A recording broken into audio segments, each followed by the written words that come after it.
When there's no more hope is left in me, I can see what comes my way. Halo, Assalamualaikum warahmatullahi wabarakatuh.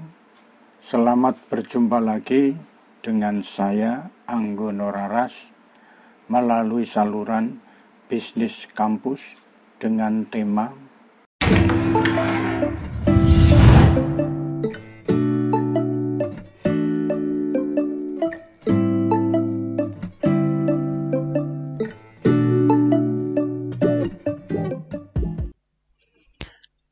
rekan-rekan semua. Pengaruh dari dalam perusahaan merupakan faktor ketiga dalam aktivitas perusahaan. Tren eksternal juga cenderung mencerminkan dinamika internal.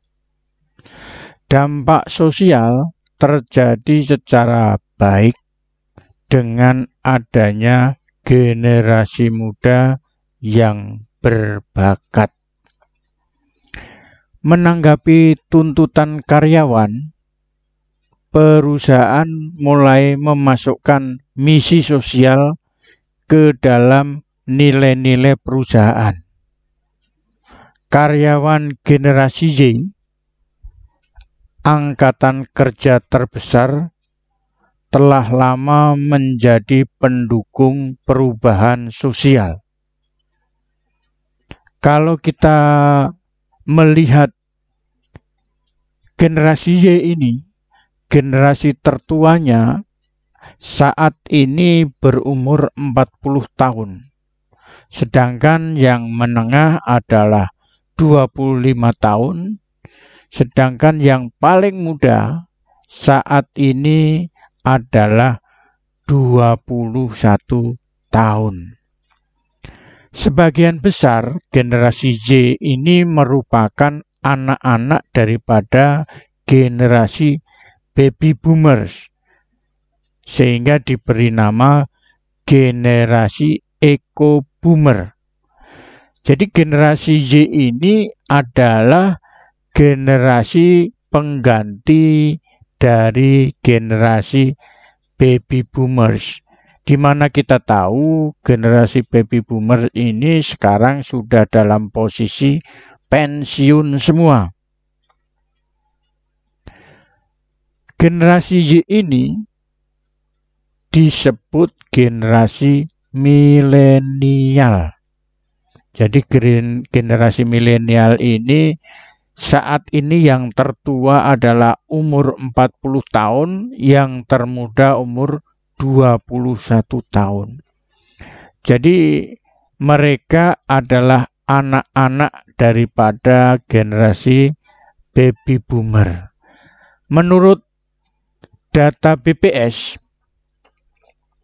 jumlah generasi Y itu saat ini adalah 81 juta orang.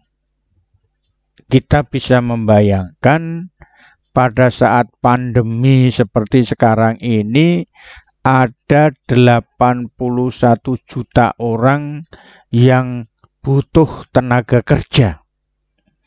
Tetapi kondisinya adalah yang sangat memprihatinkan adanya pandemi COVID-19 ini.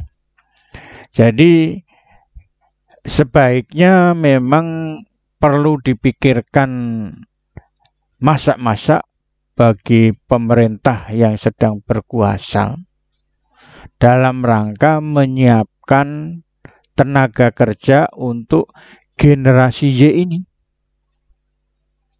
Selanjutnya, mereka tidak memberikan pengaruh hanya dengan menggunakan daya beli mereka sebagai pelanggan, tetapi juga memperjuangkan perubahan sosial dari dalam. Rekan-rekan semua, sekarang ini generasi Z mulai muncul sebagai tenaga kerja, segera mengambil alih sebagian mayoritas tenaga baru atau sebagai mayoritas tenaga baru. Sehingga tekanan internal untuk praktek yang bertanggung jawab terhadap kegiatan sosial dan lingkungan akan semakin meningkat. Generasi Z ini umur yang tertua saat ini adalah 24 tahun. Dan yang termuda adalah 12 tahun. Jadi rekan-rekan semua, keberagaman, keterlibatan, dan kesetaraan kesempatan di tempat kerja telah menjadi keharusan dimiliki dalam membuktikan bakat, secara signifikan mempengaruhi perekrutan, remunerasi, dan praktek pengembangan sumber daya manusia. Banyak peneliti dari Boston Consulting Group atau lebih dikenal dengan BCG, yaitu McKinsey dan Hayes, telah menunjukkan bahwa praktek tersebut memang benar meningkatkan produktivitas perusahaan dan kinerja keuangan melalui budaya yang lebih sehat, kreativitas yang lebih baik, dan perspektif yang lebih kaya. Rekan-rekan semuanya, selain itu, nilai-nilai perusahaan menjadi lebih penting dari sebelumnya untuk menarik dan mempertahankan karyawan generasi muda. Untuk menjadi pemberi kerja pilihan, perusahaan perlu menggunakan narasi mendongeng yang sama dengan karyawannya yang mereka gunakan dengan pelanggan mereka. Jadi di sini narasi mendongeng itu juga perlu dilakukan baik untuk karyawan maupun untuk pelanggan. Nilai-nilai perusahaan terasa paling tulus ketika mereka sejalan dengan bisnis. Misalnya, minyak dan gas perusahaan harus memperhatikan pergeseran energi, pergeseran ke energi terbarukan dan listrik kendaraan. Jadi pada saat ini kita sudah mulai melirik bahwa kendaraan bermotor, baik itu motor atau mobil, semuanya sudah mengarah ke kendaraan listrik. Seperti kita ketahui, kendaraan listrik itu di-backup oleh aki. Aki itu berasal dari listrik yang bisa diambil dari matahari maupun dari angin.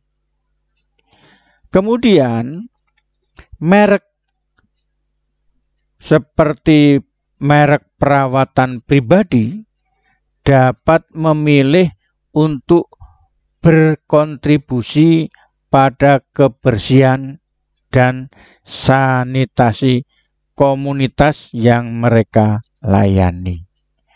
Jadi pada saat ini yang namanya produk itu tidak semata-mata hanya menjual barang atau jasa, tapi terkait dengan kebersihan dan sanitasi komunitas pelanggan mereka.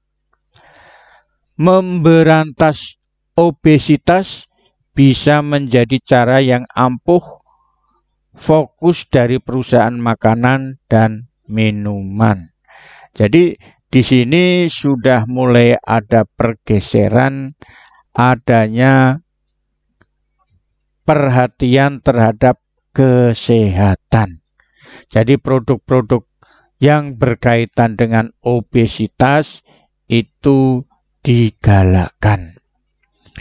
Rekan-rekan semua, kalau kita melihat budaya perusahaan, tidak bisa lagi hanya sekedar menjadi slogan. Perusahaan harus menunjukkan integritas dan praktek apa yang mereka yakini, karena karyawan dapat dengan mudah mengingat janji yang tidak ditepati. Apakah di Indonesia berlaku seorang pemimpin janji tapi tidak ditepati? Nah, kita lihat saja buktinya. Tindakan perusahaan tidak berhenti di level adanya tanggung jawab sosial perusahaan atau corporate social responsibility, atau kita lebih mengenal dengan nama CSR. Sebaliknya, kegiatan CSR harus mempengaruhi keseluruhan strategi bisnis, dari rantai pasokan, pengembangan produk, dan distribusi ke praktek sumber daya manusia. Jadi di sini yang namanya CSR itu tidak hanya sekedar memberikan bantuan kepada golongan yang dianggap tidak mampu, tetapi adanya keterkaitan daripada perencanaan strategi bisnis sampai bagaimana mengelola sumber daya manusia terhadap baik itu karyawan maupun lingkungan perusahaan. Rekan-rekan semuanya, mudah-mudahan sharing ini bermanfaat. Terima kasih. Wassalamualaikum warahmatullahi wabarakatuh.